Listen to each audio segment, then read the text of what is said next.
Terima kasih Anda masih menyaksikan Saatnya Perempuan Bicara, dan kali ini kita kehadiran seorang bintang tamu yang memang luar biasa. Dari tadi mendengarkan ceritanya seakan kita berbicara dengan dua orang nih. Paradoksnya semuanya ada di sini. Matematikanya ada, seninya ada, perasaan. Kok ketawa? Kan gitu, tapi mengenal lebih dekat lagi dengan sosok seorang Sujiwo Tejo. Saya juga baru tahu bahwa ternyata sempat bersusah payah masuk ITB. Capek-capek masuk, kemudian drop out. Waduh, tidak ada penyesalan ketika melakukan itu. Aku nggak drop out, bukannya mau sombong, nilaiku tinggi-tinggi. Aku ninggalin. Karena udah lama ninggalin sampai sekian tahun, akibatnya keluar surat drop out gitu loh. Tapi aku ninggalin. Aku yang nggak tahu. Tapi sebetulnya yang menarik, kenapa sih milihnya teknik sipil gitu? Kalau memang awalnya sudah ada darah-darah seni yang waktu SMA, aku selalu bolos. Aku diingatkan waktu kemarin aku pulang sama Mbak Yuku jadi bidan delima, bidan senior. Kamu tahu nggak? Aku dipanggil Hati kan, Mbak Wati namanya. Bapakmu dulu kenapa nempelin kamu? Karena dipanggil sama kepala sekolah waktu SMA. Kenapa? Dia pergi waktu pelajaran fisika. Kenapa? Karena gurunya baca buku gitu loh. Jadi aku nggak suka guru yang baca buku itu. Terus aku pergi. Nah gitu. Nah yang aku maksud, setiap kali ujian itu ibuku selalu masak banyak karena anak-anak pasti nginep di rumah belajar sama aku fisika kimia. Dengan segala hormat kepada almarhum ibuku, sebetulnya pancatan untuk membaca, cuman waktu itu nggak baca buku, baca majalah. Majalah Jawa, majalah, karena ini mungkin penting untuk kalian juga yang sudah emak-emak ini. Aku belum pernah sekalipun lihat ibuku tertidur tanpa buku atau majalah di dadanya. Wow, ketiduran sama undang-undang juga. Oh ya, kalau undang-undang kelekap gini kayak apa ibu bisa Kayak guling Mas. Oh dia dirangkul. Banyak elemen. Dan juga sebagai seniman, Mas Jiwo tuh punya jenis suara yang enak sekali didengar di telinga gitu. Suaraku dulu jelek. Masa apa Mas? Nggak, coba buktiin dulu Ya Mas. sekarang bukannya bagus, tapi powerful. Coba harus dibuktikan dulu, kita nggak percaya kalau ada buktinya. Kita mau tes, nggak apa-apa dibuka dulu. Ada suatu riwayat tentang lelaki, tentang ketakutannya. Sepanjang hidupnya tak pernah berkata tentang ketakutan sepanjang hidupnya.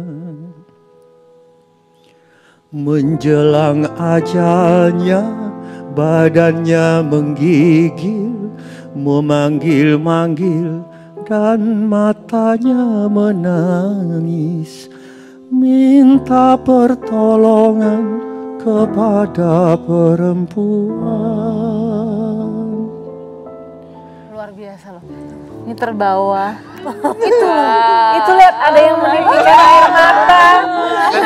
Nanti di sini ada aku coba juga nanti tak hibur. Tapi enggak, karena enggak tahu nanti betul enggak, ada kecenderungan dari ibu-ibu laki-laki nggak boleh ngeluh. Aku termasuk termakan korban itu juga. Iya. Suami-suami takut istri.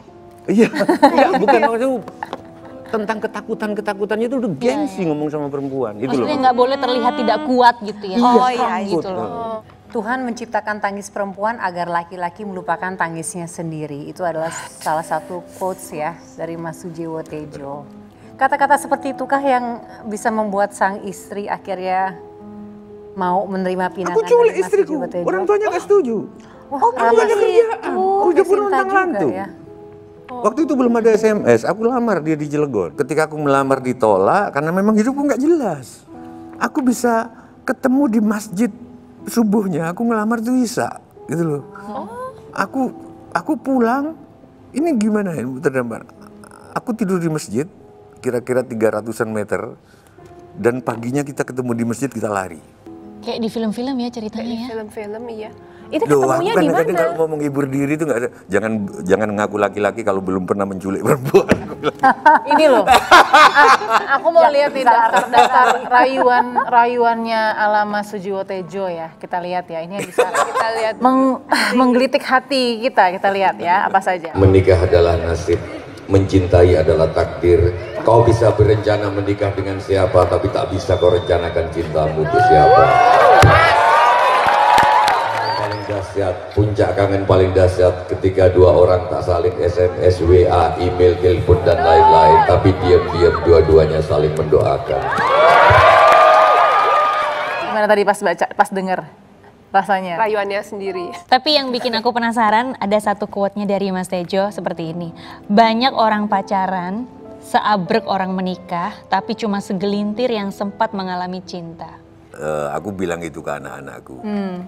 Anak-anakku yang perempuan terutama. Kalau kalian nanti menikah dan bapak tanya, kenapa kamu mencintai dia gitu loh. Dan kamu bisa bilang karena dia begini, karena aku akan segera, bapak akan segera ngomong bahwa kamu nggak jatuh cinta, kamu kalkulasi. Cinta nggak pakai karena.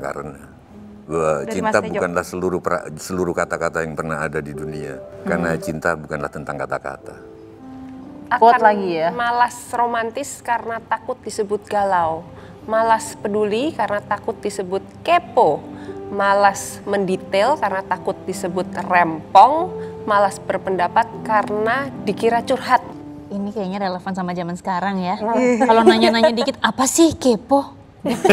Kalau cerita dikit, curhat. Iya, kalau enggak bikin quotes-quotes romantis jadi galau ya. Mau mengutarakan apa yang kita rasakan jadi seolah-olah ditutup-tutupi atau malah Tahan-tahan gitu ya. Itu memang sudah teknik masif untuk pencucian otak sih, supaya orang diem akhirnya.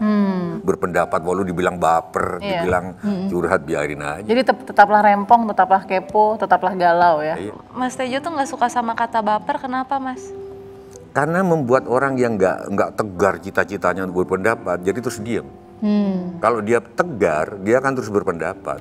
Padahal berpendapat itu kan beropini kan, bersikap, mengambil positioning, itu bukan baper. Kalau baper itu kan mengeluh. Tapi kan baper terbawa perasaan, boleh dong kita terbawa perasaan kita.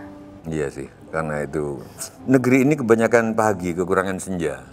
Kebanyakan gairah. Apa itu? Kebanyakan pagi. Kebanyakan pagi, kekurangan senja, kebanyakan gairah, kurang perenungan. Oke, nanti kita sambung lagi ngobrolnya tetap di Saatnya Perempuan Bicara.